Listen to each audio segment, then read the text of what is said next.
সকলোকে মোৰ ফেচবুক পেজলৈ স্বাগতম জনাইছোঁ আৰু ইউটিউব চেনেললৈও স্বাগতম জনাইছোঁ। এয়া দেখিছেনে, সেইদিনা মই বহুত ভয়কৈ ছাগলী মাংস বনাইছিলোঁ। যিহেতু মই ছাগলী মাংস বনাব নাজানো ভালদৰে, তথাপিও বহুত ভাল হৈছিলে, সেইবাবে ভিডিঅ'টো আগবঢ়ালোঁ। আৰু যদি খাব বেয়া লগা হয়, মই একদম ভিডিঅ'টো কেতিয়াও আপোনালোকলৈ নবঢ়ালোঁ হয়। কুকাৰতে বনাইছিলোঁ এনেদৰে।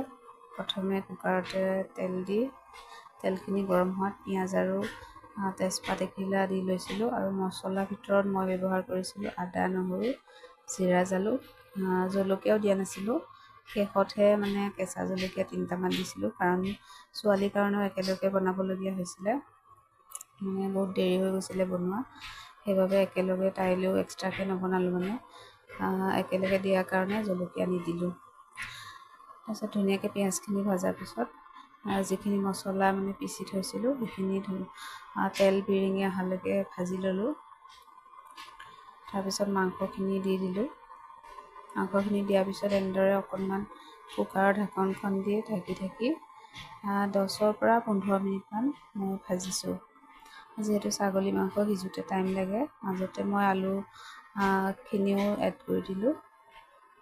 আৰু মাংসত আলুকণ খাই বেছি ভাল লাগে, বিশেষকৈ ছাগলী মাংসত। আলুখিনি দিয়াৰ পিছতো মই প্ৰায় 10-ৰ পৰা 15 মিনিটমান ভাজি ল'লোঁ। টোটেল মই আধা ঘণ্টামানেই ফ্ৰাই কৰিছোঁ, আলু পূৰা সিজি যোৱালৈকে ফ্ৰাই কৰিছোঁ। তাৰপিছতহে গৰম পানী এড কৰিছোঁ। এয়া দেখিছেনে, ধুনীয়াকৈ তেল বিৰিঙি আহিছে। মই অকণো ইয়াতে পানী ব্যৱহাৰ কৰা নাই এতিয়ালৈকে।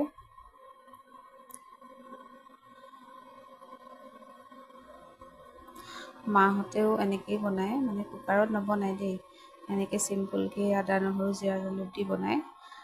মাহঁতৰ হাতেৰে যে খাই আৰু বেছি ভাল লাগে। আমি বনাব নাজানো আৰু তথাপিও বনালোঁ, খাবলৈও ভাল হৈছিলে।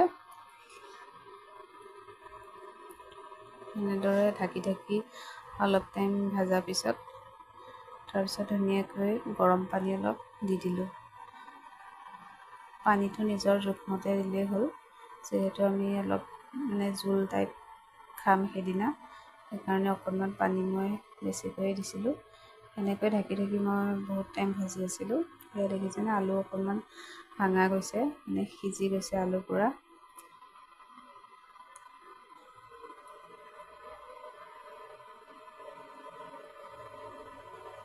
এইটো কোনো ৰেচিপি ভিডিঅ' নহয় আৰু, যিহেতু মই বনাইছিলোঁ, ভাল হৈছিলে খাবলৈ, সেইকাৰণে ভিডিঅ'টো আগবঢ়ালোঁ। তাৰপিছত 2টা হুইচেল অহালৈকে ৰৈ ল'ম।